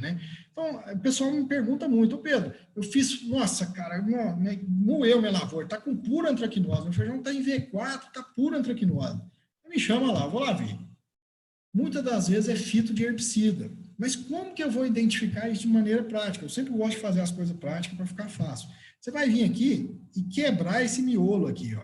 eu vou pegar aquela nervura e vou quebrar. Se no centro dela tiver preto, né, ou seja, antracnose. Mas se o centro ali dos vasos condutores ali tiver verde, peraí, não é antracnose, é fito de herbicida. Calma lá, vamos manter aqui, porque se você for fazer um mertim da vida hoje, 1 litro disso está um absurdo, né? E são produtos eficientes. Aqui mais uma situação, e como que eu vou saber se eu fiz a aplicação e curou? Se eu fizer a aplicação e não tiver conídeo na área, curou a minha antracnose. Nós temos aqui o hidróxido de fentila, que é o Mertim, que é o único estanhado que sobrou no mercado. É um produto muito bom, mas às vezes a gente pega algumas raças de antracnose que ele não funcionam tão bem. Então, é fato, a gente entra com a aplicação de Mertim no pérola da vida, funcionou, mas eu entro no estilo, já não funcionou tão bem. Então, precisa de um trabalho um pouco mais detalhado aí para saber qual que é a eficiência de cada raça, né? Olha, clorotolonil, 8 aplicações de clorotolonil a 1,8 litro também deu um efeito legal, né? Eu tive aí 7,4 aí no momento de R7 aí do feijão, né? O hidróxido de fentila aqui eu tive, deixa eu seguir a linha aqui, olha, eu tive 21% aqui no final aqui de aplicação. Se a gente fizer 2 aplicações disso aqui, já fica 2 sacos de feijão para trás, no preço de hoje. Né? Então, é um absurdo o quanto que fica caro o controle do mofo branco. Então, qual é a forma mais barata para eu trabalhar com mofo branco? Escolher uma cultivar que tenha resistência horizontal. Eu não preciso sofrer tanto com o mofo branco. Ou, no mínimo, entender que o ano passado eu plantei um estilo e deu antracnose, que eu não posso plantar novamente uma cultivar que pegue aquela raça, que eu tenho que, pelo menos, mudar a cultivar para a raça seguinte. Né? Então, trabalhar ou com um Imperador, um 402, ou um 1850, enfim, eu tenho várias opções aí. Então, aqui, o uso de sementes sadias, com procedência, é o mínimo que qualquer sementeiro que vende uma semente de R$9, R$10 tem que fazer. Né? Tratamento de semente, população recomendada, cultivares com arquitetura que facilite a penetração da gota, tecnologia de aplicação, uso de cultivares resistentes ou moderadamente resistentes. Rotação de cultura, pelo menos aí o período até aquela palhada morrer, também não adianta fazer rotação de cultura de um ano para o outro e achar que aquela antracnose vai sumir dali, que ela não vai.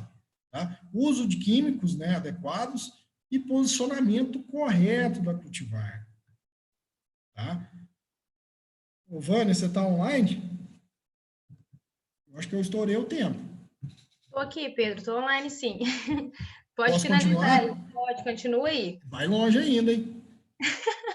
Tá, eu vou puxar um pouquinho mais rápido aqui, gente. Eu vou deixar. Dá uma instigada para a gente aí, mas pode finalizar tranquilo, Pedro. Tá.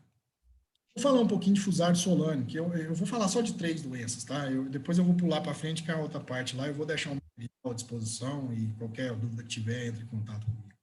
Perfeito, Pedro. Lembra que eu estou falando de Fusarium solane, não estou falando de Fusarium oxísporo. São duas fusários diferentes, são 2 patógenos diferentes. Qual é a condição de desenvolvimento ideal? Tem a Fusarium solane de 18 a 22 graus, excesso de água, a Fusarium oxísporo é falta de água, períodos longos com a incapacidade de campo, solos compactados e nematóide. Geralmente, quando você tem área com Fusarium solane, está muito ligada a Brachyurus. E quando você tem Fusarium oxísporo, que é aquela Fusarium do final de ciclo ali, mais você tem meloidose. Então, já são indicativos práticos aí para a gente começar a se preocupar. A Fusarium solane, ela não consegue fazer infecção, ela precisa de uma porta de entrada para fazer isso aqui. Tá? Como que é o controle? Nós pegamos a palhada para fazer, se a gente pensar a palhada de milheto, esse milheto passou do ponto, tá, gente? Olha aqui, se você observar no fundo aqui, ó, você está vendo a panícula do milheto. Isso não pode acontecer para controle de Fusarium. No laboratório, o que a gente mais utiliza para propagação de Fusarium em laboratório é grão de milheto. Ou seja, se essa panícula caiu no chão, você vai ter uma explosão de Fusarium ali naquele ambiente. Então, antes da panícula sair, eu preciso matar esse milheto e rolar ele. Sempre utilizo cultivares com relação CN alta e que tenha baixa capacidade, ou baixo quantidade de exudado no sistema radicular. Quando você pega um milho é açúcar puro, né, amido, ele exuda mais de 1 milhão de litros de exudado açucarado por hectare. Aí você pega um açúcar desse e põe o fusário em cima, pronto, você fez a placa de pedra que nós não conseguimos fazer lá com o tricoderma lá atrás, ou com os bacilos lá atrás. Mas a cultura de milho fez ela naturalmente. Então, plantios em áreas de milho, em áreas que tem histórico muito pesado de fusário, ou que você viu muito fusário no milho, não é recomendado a gente plantar o feijão logo na sequência, que você vai ter muita dor de cabeça. Tá? Olha que fantástico disso aqui. Ó. Isso aqui o operador errou. Tá? Ele errou mesmo, largou lá uma passada sem plantar o milheto. E a gente foi ver isso só no final. Se a gente fez o milheto e tal, tudo certinho e tal, nesse caso aqui a gente trinchou, você vê, já, mesmo trinchando já deu um excelente efeito no fusário. Olha aqui, ó, chegou na palhada, o feijão mudou de cara. Ele abriu, ou seja, aqui estava moído de fusário e aqui já estava num nível mais aceitável. Esse pivô, a situação dele era tão grave que a gente arrancou o pivô daí, colocou gotejo e plantou café. Não tinha mais jeito. Tá? Ou eu ficaria aí 2 anos sem plantar, plantando briquiária para dar um jeito nessa fusário aí. Tá? Então, o uso de sementes sadias em boa procedência, lembra lá atrás daquele resultado que eu mostrei do quality lá do laboratório, tinha 2% de fusário, aquilo ali é terra aderida na semente. Né? 2% já é um número que você já tem que ligar um alerta. Fala, pô, cara, você está me entregando uma semente com 2% de fusário? Não quero, vou comprar de outro. Tratamento de semente realmente ajuda na fonte de inóculo, mas não ajuda em nada no sistema radicular. Até hoje eu não testei nada que funcionasse. Uso de cultivares resistentes, Isso aqui é que é o tchan do controle da fusário. Rotação de culturas que não, que por no mínimo aí de 2 anos, controle da irrigação, lembra que ela precisa estar com a capacidade de campo, então se a gente segurar um pouquinho a irrigação, ela dá uma curada, posicionamento correto das cultivares, rotação de cultura com alto teor de relação CM e baixo teor de exudado açucarado.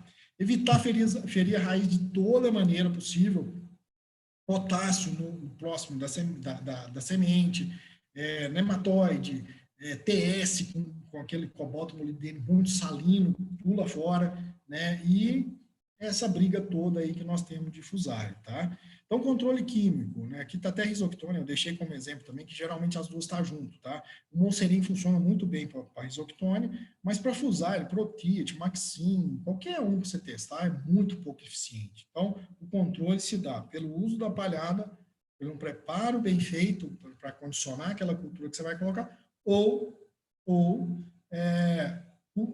a cultivar tem uma resistência moderada, você tem uma resistência moderada. Tá? Eu vou acelerar aqui, viu? Eu vou lá para o final. Peraí, gente, eu preciso chamar a atenção para isso aqui. Depois a gente volta na mancha angular, se for preciso, na bactéria. Isso aqui não é uma doença, mas é uma praga que está aparecendo muito em todas as regiões que eu estou indo. Chama Délia pratura ou larva da semente, não vem na semente, tá? Isso aqui é um pivô de 110 hectares, uma região próxima a mim aqui. Ela comeu tudo, isso aqui para cima era um feijão mais velho do que esse, ela derreteu, ela comeu todas as plântulas aqui, né? Nem nasceu. É um mosquito, é um díptero, né? É um mosquito, esse mosquito aqui vem, ele cava o chão, coloca os ovos aqui na semente mesmo, por isso chama larva da semente. Antes do processo de germinação concluir, essa varigeira, que é uma varigeira mesmo, entra para dentro do cotileno e come a folha primária e já era a lavoura. Né? E é uma varigeira.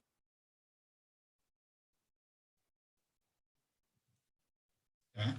Então, eu quero chamar a atenção para isso. Outra coisa que eu não coloquei aqui, mas está aumentando muito, é curtobactéria, tá? Fica muito esperto com curtobactéria. As cultivares não têm resistência. Eu estou esperando o resultado da Embrapa de uma cultivar que chama 310, para ver se realmente, mas já estava fazendo a análise ortomolecular para ver se realmente isso aí tem essa resistência a isso ou não, tá? Mas nada muito concreto ainda, tá? Todas as cultivares são moderadamente ou sensíveis, tá? Então aqui, ó, eu fiz um bem bolado aqui no final, Porque o que eu quero deixar claro para vocês é que a melhor maneira, ou a forma mais barata que tem de controle de doença é não ter a doença na área. Então, se eu posso comprar uma cultivar que me dá uma economia de 2, 3 aplicações, ou 8 aplicações de clorotalonil, um controle de antracnose, ou controle de mancha anular, eu tenho que trabalhar com essas opções. Desde que ela atenda as minhas outras necessidades, eu tenho que trabalhar com esses feijões. E está vindo muito feijão bom por aí, tá? Inclusive, está vindo um feijão que o pessoal da Epabic me mandou 200 gramas dele, eu vou plantar ele agora. Resistente, segundo eles, resistente a mofo branco.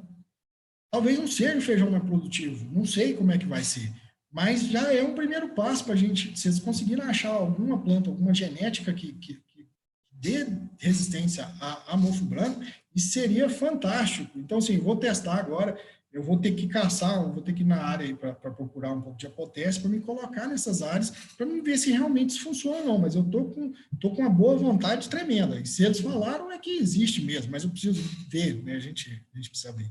Então, por exemplo, se você tem antracnose na sua área, você tem uma leva de feijões que tem uma resistência muito boa, 1850, polaco, né, imperador, ou pelo veloz, ou pelo ouro vermelho, né, ou pelo menos aí moderadamente resistente. No caso do NFC9, do Campos Gerais, o 402, feijão muito produtivo, esse 1850 também um monstro também, né, o 401 aqui é o feijão que é geneticamente modificado para mosaico dourado. Então, é o único resistente aqui da lista, né?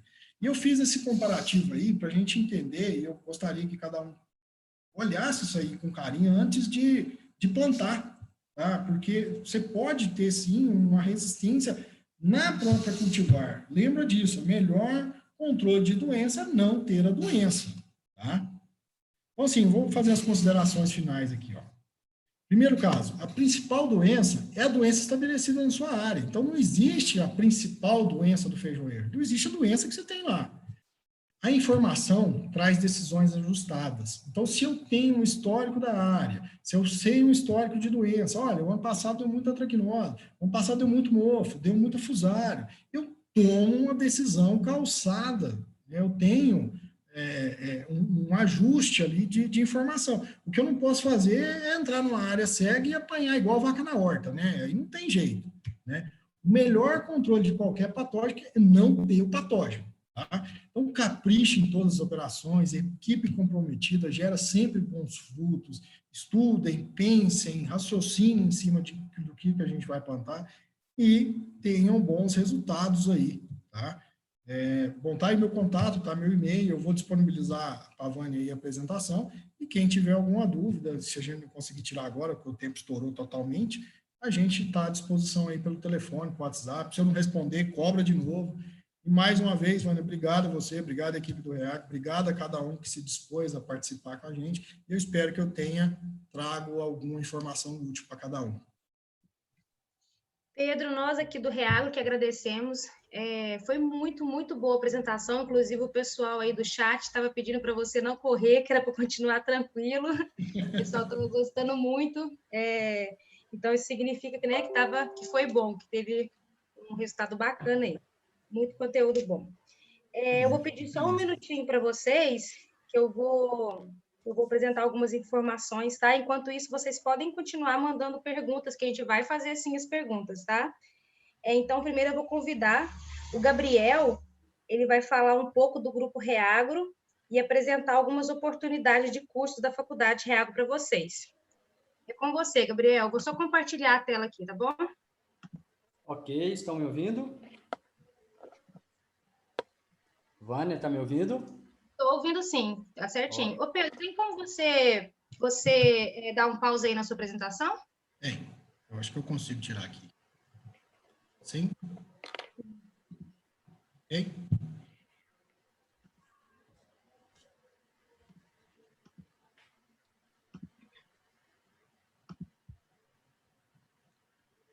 É isso, Vânia? Isso, perfeito. Agora deu. Ok.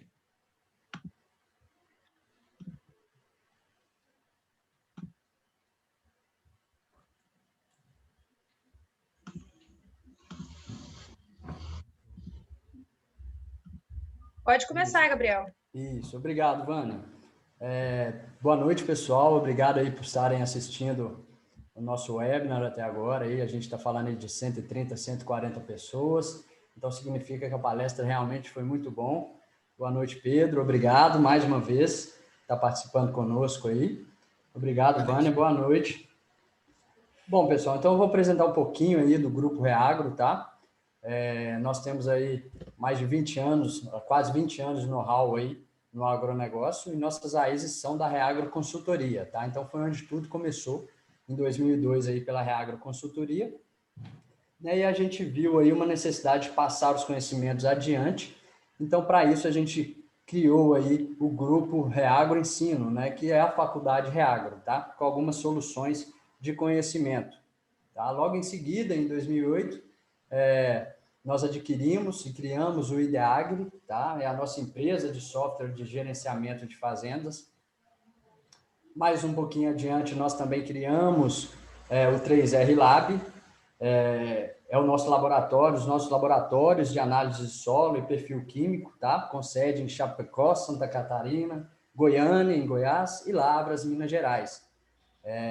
Também vimos a necessidade de ter e criar um grupo de pesquisa. Para isso, a gente criou a Reagro Pesquisa em 2017, onde a gente faz alguns testes lado a lado, hibridação, adaptabilidade, germinação e outras pesquisas de produtividade, tá? E a nossa última aquisição e criação, em 2018, temos aí a nossa Biomip, né? A nossa empresa de produtos e controle biológico. Então, esse é o nosso grupo Reagro, e a gente busca, então, soluções para todas as pontas, tá? Passa, por favor, Vânia. Excelente. Agora nós vamos, então, apresentar alguns cursos que nós temos, ok? Algumas soluções de conhecimento e network. Então, em primeiro momento, a gente está falando aí da pós-graduação em produção de grãos. É uma pós especializada em produção de grãos, ok? Destinada aos profissionais formados, né? Onde a gente vai falar e vai ver todo o calendário das culturas e o melhor posicionamento na janela de cultivo das principais culturas. Então, a gente está falando aí de soja, de milho, de feijão, onde foi a palestra hoje, e culturas de palhada, né? Exemplo, trigo, braquiária, milheto, né? É uma especialização de alto nível, tá, pessoal? Inclusive, ela foi eleita a melhor pós-EAD ligada ao agronegócio no Brasil. Nós estamos com turmas abertas, começamos aí logo na semana que vem, e estamos às últimas vagas, ok? Nós também temos aí para os que querem uma formação mais rápida, né, mais prática, tá? E de benefícios a curto prazo, tá? Nós temos os cursos de capacitação profissional e treinamento técnico, que é o da gestão na produção de grãos, em formato online, como está mostrando aí o nosso slide. Passa para nós, Vânia, por favor. E nos formatos semipresenciais, os chamados híbridos, ok? Então, a gente está falando de 80% das aulas ao vivo, tá? Com toda a interatividade de uma aula presencial, e 20% do curso em aulas presenciais nos polos descritos, tá? Então, a gente está falando de Cristalina e Rio Verde, em Goiás, Unai e Uberlândia, em Minas Gerais, Nova Mutum e Sinop, em Mato Grosso, ok? Passa para nós, Anderson, por favor. E as duas grandes novidades, tá, que nós temos, pela demanda dos nossos clientes, tá, no formato online, nós temos as especializações, né, os cursos especializados em excelência e proteção de cultivos, e o nosso curso de fertilidade dos solos e nutrição de plantas, pessoal. Tá? Inclusive o Pedro, o nosso palestrante de hoje, é o nosso professor nesses cursos, tá? Então, quem gostou dele, corre lá e se matricule. Nós temos todas essas soluções de ensino. Quem tiver interesse em se capacitar e se especializar e conversar um pouco mais conosco, entre em contato conosco, tá? Será um prazer tê-los como parceiros. E mais uma vez agradeço a todos aí por estarem até agora. Obrigado, Pedro. Obrigado, Vânia. É com você. Muito obrigado, Gabriel, pelas informações. Agora eu vou passar a palavra para o Gustavo. Ele vai falar um pouco mais sobre o nosso laboratório 3R e logo em seguida começamos com as perguntas. E mais uma vez, obrigada a todos vocês que permanecem aqui conosco. A palavra é sua, Gustavo. Obrigado, Vânia. Ok. Boa noite, pessoal. Sou o Gustavo, supervisor comercial do 3R Lab. Queria parabenizar o Pedro pela brilhante palestra. Muita pessoal colocou no chat, gostou bastante, uma didática muito boa. Tenho certeza que a turma assimilou bastante e vai levar para as suas atividades aí, né, nas suas propriedades, ok? O 3R Lab, para quem não conhece, é o laboratório de análise agropecuária do Grupo Reagro, onde nós fazemos análise de silagem, solos, minerais, rações, calcário, gesso, feno, água, folha, composto, ok? Um laboratório completo voltado para o agronegócio. Nós temos todos os selos do mercado do Brasil e somos o único laboratório com um selo norte-americano. Então, isso nos dá uma tranquilidade imensa na entrega dos nossos resultados, né? Com qualidade, com agilidade, ok? Eu peço a todos que sigam as redes sociais do 3R Lab, Facebook, Instagram, YouTube, Telegram, grupos de WhatsApp, tem muita coisa boa diariamente, ok? Nós possuímos 3 unidades, uma em Lavras, no sul de Minas Gerais, outra em Chapecó, Santa Catarina, e estamos inaugurando uma unidade do 3R Lab em Goiânia, a partir de 1º de março. Vamos estar com a unidade aqui a todo vapor, ok? Então, eu peço a todos que tiver alguma dúvida com relação ao 3R Lab, entre em contato comigo, tá aí o meu nome, meu contato. Qualquer dúvida, podem estar me chamando. Tudo bem? Agradeço a todos. Muito obrigado. Nós que agradecemos aí pelas informações, Gustavo. Vamos então começar com o momento que é o diferencial do nosso webinar, né? Onde vocês têm a oportunidade de tirar suas dúvidas. E a gente tem várias perguntas aí, o pessoal parabenizando pela palestra, né, Pedro? Parabéns aí mais uma vez. Obrigado. E vamos lá, então. A primeira pergunta, eu vou começar aqui com o Luiz César. Ele pergunta o que você tem a dizer sobre Curtobacterium. Luiz César, obrigado pela pergunta. Curtobactéria é uma bactéria, certo? E ela é propagada basicamente por semente. E após ela estabelecer na área, é muito difícil ela sair. Ela vai matar a planta basicamente como um afusário oxísporo, né? A planta, ali no momento ali de R7 para R8, ali, o enchimento de grão ali, R8 ali, ela vai começar a morrer, certo? E é de difícil controle, porque ela contamina todo o feixe vascular interno da planta. Eu não consigo atingir aquilo com produtos, né?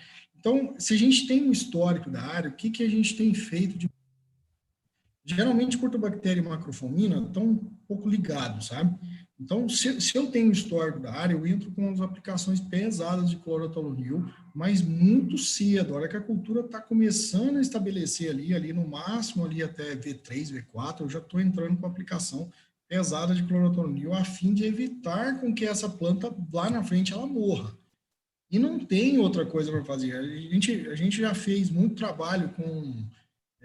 vamos aumentar a quantidade de cobre para tentar aumentar a quantidade de compostos fenólicos, e não adiantou. Então, assim, aquela região ali que estabeleceu a curtobactéria, se der condição climática para ela estabelecer, e a temperatura é um pouco mais alta, o clima um pouco mais seco e tudo mais, ali no momento do final do enchimento de grão, ela vai matar mesmo.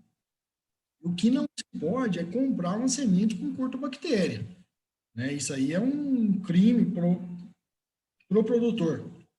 Você vai conviver com aquilo o resto da vida na área, tá? Então, é uma doença muito problemática, que você tem plantas que tem... Você pode ver naquela tabela lá que vai ser moderadamente resistente, né? Ou seja, moderadamente resistente. Eu não tenho informação se tem raças diferentes. Eu comecei a estudar isso tem um tempo para cá, porque começou a aumentar muito, muito, e a gente está procurando uma cultivar que aguente esse rojão aí. Eu estou com fé no 310, mas ainda até muito cedo para te falar. O que eu te falo é, não deixa entrar. Então, compra a semente, faz a análise, e aí, se tiver entrado, entra com uma aplicação de clorotoluenil para tentar ajudar. Bacana, Pedro. Vamos com mais uma pergunta aqui. Cleiton, ele pergunta: as ocorrências das principais doenças do feijoeiro por época de cultivo foi baseado a tabela em qual região? Aquela primeira tabela que você compartilhou lá com a gente. Cleiton, obrigado. Se você pegar regiões diferentes, Paraná e tudo mais, talvez essa tabela ela muda aí, né? Mas a gente pode levar em consideração, por exemplo, como é o comportamento de tempo daquela específica área. Se é água, se está chovendo muito, se eu vou ter um período muito longo, então eu vou ter aquela tabela em diferentes regiões, mas eu ainda vou ter aquela quantidade de doença, probabilidade daquelas doenças ocorrerem naquele mesmo clima. Tá? Então, se eu tenho um clima mais seco, um clima irrigado, isso vai mudando. Tá? Essa tabela foi feita basicamente aqui na nossa região aqui do Sudeste.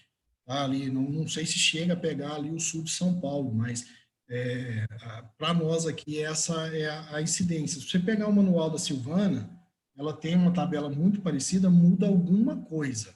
Por exemplo, você pega fusário oxísporo, na seca dá mais do que no inverno. No inverno aqui já dá um pouquinho mais. Então, você tem um pouco de mudanças aí, mas basicamente seguir aquela linha temporal do clima. Perfeito, Pedro. Vamos com mais uma pergunta. O tratamento de semente pode controlar bem aí o mofo branco, Pedro? O que você tem para falar para a gente? Quem perguntou essa pergunta? Mariana de Oliveira, desculpa, Pedro. Mariana, obrigado. Mariana, o tratamento de semente, ele vai nos ajudar a não deixar com que a doença se estabeleça na nossa área. Então, se você comprou uma semente, está com alguma dúvida com ela, o tratamento de semente vai ajudar a não ter aquela infecção inicial na sua área. Agora, se já tem a infecção na área e tudo mais, se já tem a ocorrência do mofo branco na área, o tratamento de semente não ajuda em nada no controle do mofo branco em si. O tratamento de semente ele vai ter ali 15 dias, no máximo 15 dias de eficiência, né? E esse mofo branco vai entrar numa fase muito além do que é a carência do produto. Então, o tratamento de semente vai funcionar só para não deixar entrar a primeira infecção na sua área. Obrigada aí pela resposta, Pedro. Vamos agora com o Marcelo. Marcelo Nascimento. O apotécio contamina a planta pelo gás liberado? Não é um gás, Marcelo. Obrigado pela pergunta, viu, Marcelo? O apotécio em si, ele tem ascas, né? Eu posso voltar à apresentação? Pode sim, deixa eu dar um stop aqui na minha e você volta com a sua aí, peraí.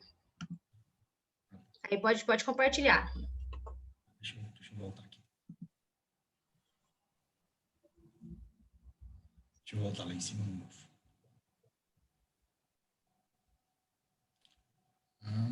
Mofo, cadê você? Aqui. Voltar a apresentação, perfeito. Marcelo, seguindo o ciclo do mofo, o apotécio é formado através do escleródio e esse apotécio, ele tem o que a gente chama de ascas, né? E essa ascas fica cheia de ascósporo. E a pressão interna ali vai aumentando, certo? Então, chega um momento que ele faz ele basicamente explode, ele vai fazer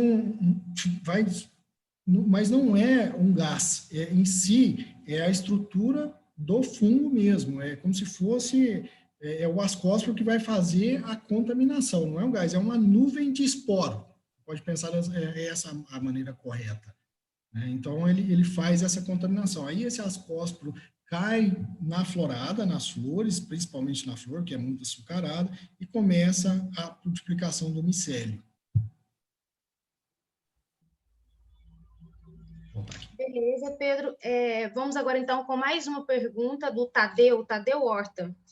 Rotação de cultura e pouso da área com forrageiras é uma forma de reduzir a infestação de mofo branco? Perfeito, Tadeu, obrigado pela pergunta. Perfeito, Tadeu, é muito bom. Se você fizer uma rotação de culturas que não sejam culturas que propaguem o mofo branco, tipo sorgo, milho, ou a própria brequiária, e manter esse ambiente com a capacidade de campo ali maior que 60%, ou na capacidade de campo aí por um período, vai controlar e muita quantidade de escleródio no solo, né? Porque esse escleródio ele vai germinar, ele não tem um sensor, ele vai germinar e aquele apotécio vai tentar fazer a infecção através dos ascósporos, mas não vai ter cultura que seja hospedeira dessa doença. Então, lembra que o escleróide é igual semente, é só uma vez. Então, passou aquela vez, ele vai ficar inviável. Então, se eu não tenho um novo ciclo formando naquela cultura que está lá, é excelente, excelente. E assim, o senhor não pode ter uma lavoura, uma brequiária que tenha, por exemplo, um nabo forrageiro, né?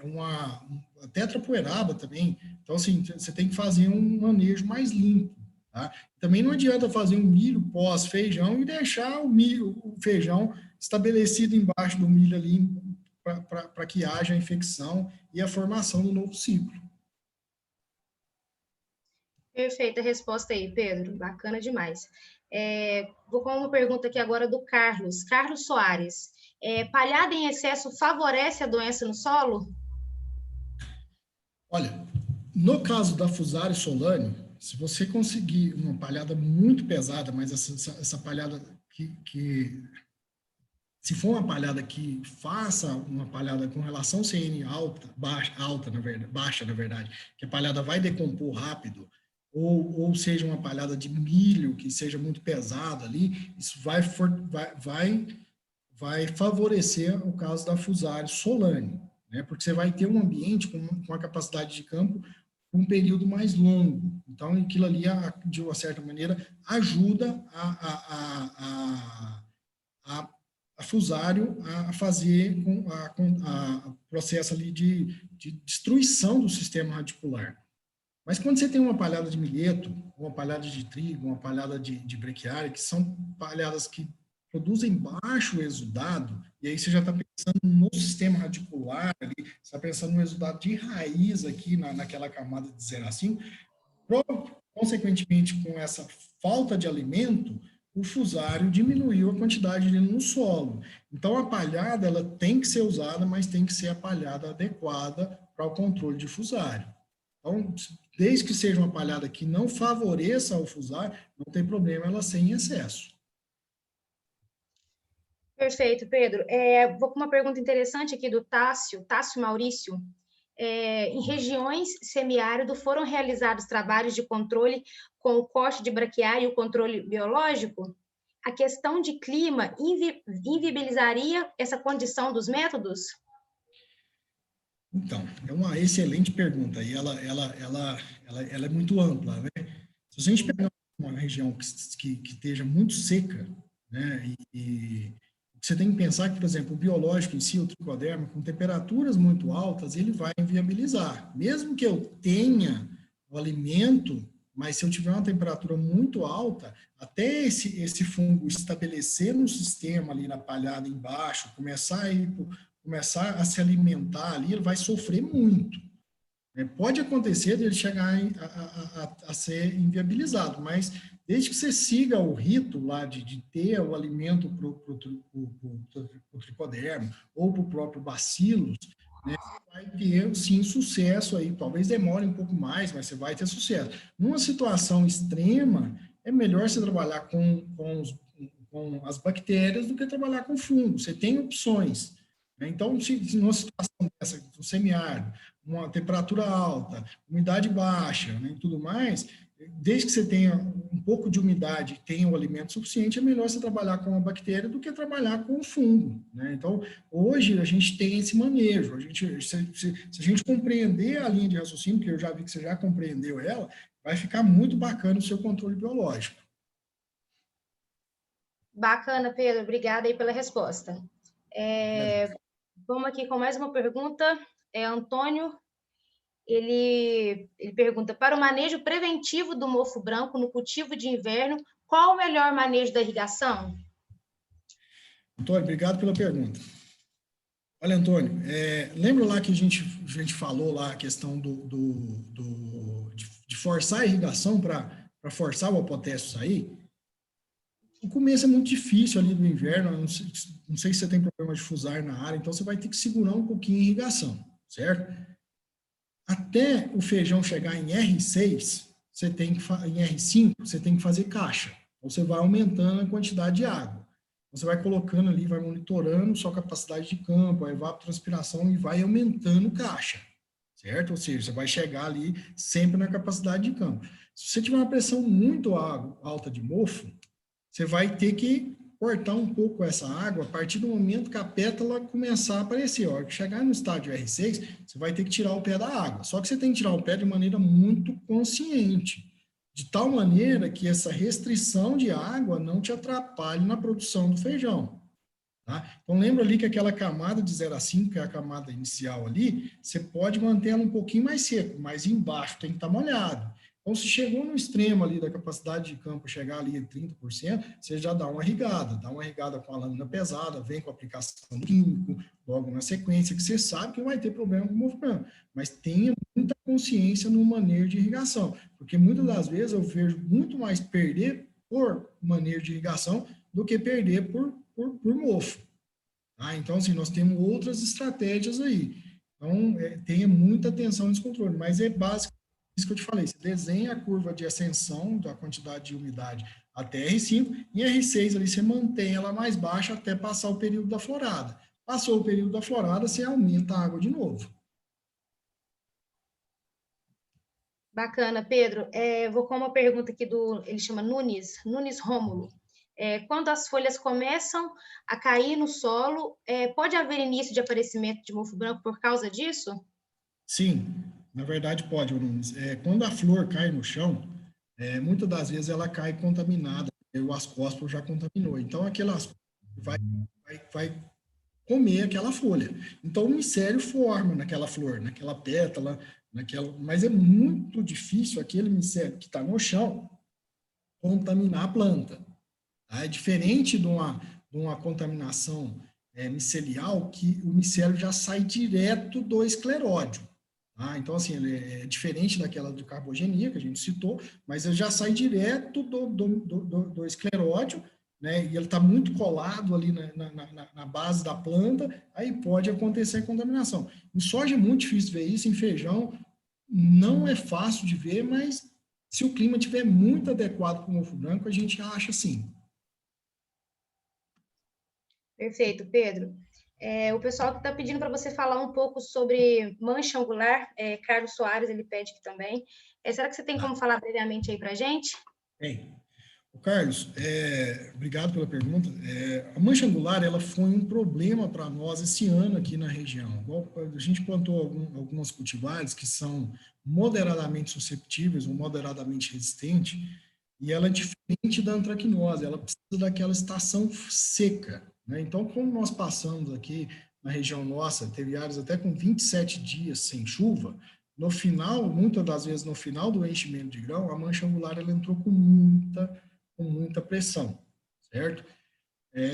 A gente chama ela de angular porque ela faz ângulo ali na nervura da folha, né? E ela é um fungo de extrema facilidade, eu não posso falar virulento, porque fica um pouco estranho, mas a dispersão dela é muito rápida. O conídeo dela, quando ela forma a primeira lesão, ele vai muito longe, ela é muito agressiva, e a gente precisa fazer o controle, mas mesmo fazendo o controle, que o melhor produto que eu conheço para controle de mancha angular é Fox na dose de 0,5, né? Ou no momento que passar a florada ali, no momento que você possa judiar um pouquinho mais de feijão, os propiconazóis ali que dá uma agarradinha no feijão, a gente entra com eles também de maneira curativa, mesmo a gente fazendo o controle, a folha cai.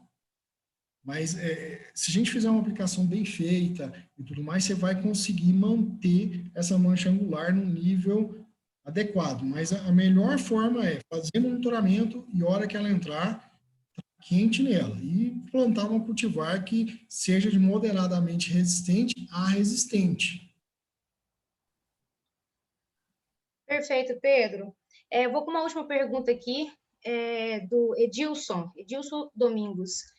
Muitos dizem que só há mofo onde há flores. Você pode comentar um pouco? Posso. Edilson, obrigado.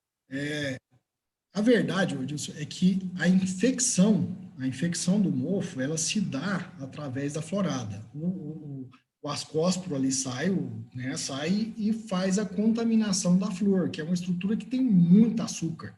Então, ele consegue fazer a penetração ali e, após aquilo, ele vai fazendo a infecção para a planta.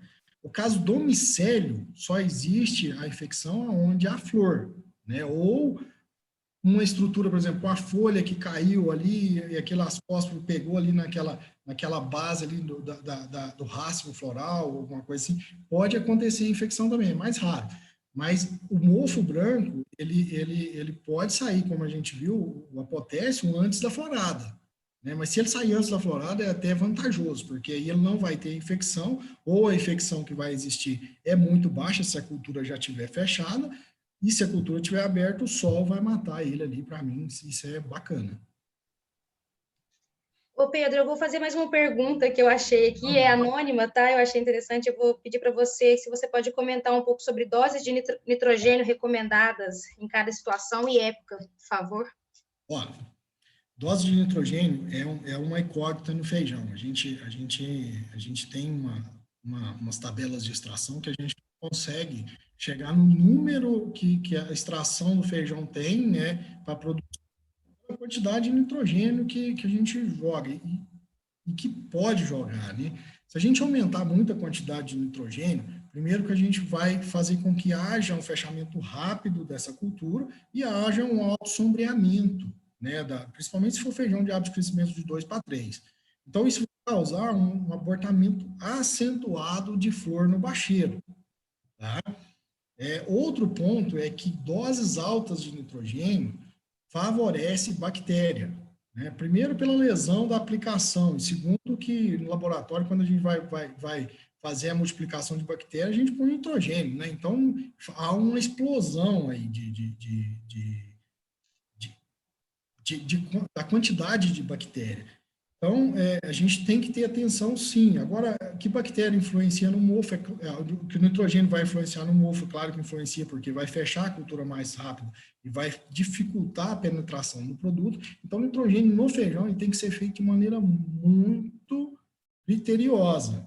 O máximo que a gente faz de aplicação em feijão é 90 pontos de N, né? Então, contando ali junto com o plantio. É muito difícil eu passar. Eu já passei algumas vezes, quando você pega um feijão de inverno, que o feijão está travado ali, que você pode explorar um pouquinho mais o nitrogênio, você coloca. Um feijão de hábito de crescimento 1, que é um feijão precoce, você tem que fazer uma explosão nele inicial ali, que ele está um pouco agarrado. Então, você aumenta um pouquinho a dose de nitrogênio. Mas é muito, assim, muito criterioso essa aplicação. Com o tempo, as pessoas vão pegando o filler do olho aí e vai achando essa dose aí. Esse ano, por exemplo, teve áreas de verão que nós fizemos 44 quilos de nitrogênio. Então, é um negócio mais complexo, mas de maneira prática não passa de 90 quilos, porque vai dar dor de cabeça. Muito obrigada aí, Pedro, pela resposta, muito boa. Infelizmente, a gente vai ter que finalizar. Felizmente, tivemos várias perguntas que a gente não vai conseguir responder aí por causa do tempo, mas esse é sinal aí que o pessoal gostou, interagiu muito com a gente, tá? Então, foi muito boa a palestra, muito boas respostas. O Grupo Reagro tem muito, muito que agradecer, foi excelente. Pedimos desculpas, né, por não conseguir esclarecer todas as dúvidas. Eu vou passar a palavra para você, Pedro, para você fazer suas considerações finais. Pode ficar à vontade. Bom, gente, obrigado aí. Eu espero ter contribuído com cada um e mais uma vez, meu contato à disposição. Para mim é sempre uma honra estar trocando ideia. Eu acho que a gente aprende realmente sofrendo no dia a dia no campo, né? Eu uso uma rota do conhecimento, mas eu não vou dizer ela aqui, que é um pouquinho complicado. Mas esse desafio de cada dia que a gente passa que traz conhecimento, que traz a disciplina que a gente precisa para estar alcançando os resultados que a gente almeja, né? Então, eu desejo para cada um aí um ano maravilhoso, que as colheitas agora sejam fantásticas aí, que a gente possa atingir os resultados que a gente precisa. E, mais uma vez, obrigado aí pelo tempo junto comigo. Nós que agradecemos, Pedro. Muito, muito obrigado mesmo. Foi excelente. Obrigada a vocês que ficaram conosco até o final. Pessoal, um abraço e até breve. Boa noite. Obrigado.